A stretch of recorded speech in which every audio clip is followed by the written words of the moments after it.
আসসালামু আলাইকুম। সবাই বলতে পারেন এই জায়গায় গাঁথনি এত কম কেন? এই জায়গা মাত্র 5 ফুট গাঁথনি গাছি। ওই যে একটা লোবার দেখতেছেন আমাদের ওই নিচ থেকে, এই লোবারটা 10 ইঞ্চি পাশে এই জায়গায় একটা ঢালাই আছে 5 ইঞ্চি 10 ইঞ্চি পাশ করে এই বরাবর ওই যে পিলারটা দেখতেছেন, পিলার সোজা করে এই ঢালাই দেওয়ার পরে তারপরে আমরা গাঁথনি গাঁথবো।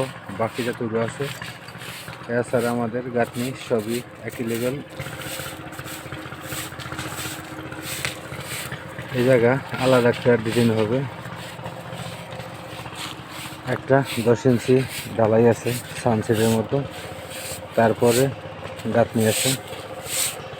এই যে দেখতেছেন পিলারটা, এটা হলো প্রায় 30 ফিট পিলারটা নিচ থেকে, এই লুবার থেকে 10 ইঞ্চি ঢালাই।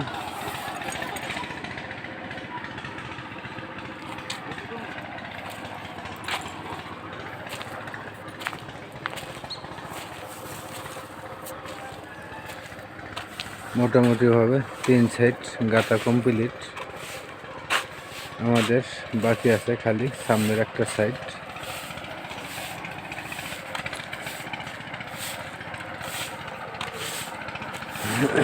এই সাইডটা বাকি আছে সামনের গাঁথনিটা। আল্লাহ যদি বাঁচে আগামীকালকে এই গাঁথনিটা কমপ্লিট হবে। আপনারা গাঁথনির আগে এইভাবে ভালো করে সিপিং করে নেবেন, কেননা সিপিংটা হলো জরুরি।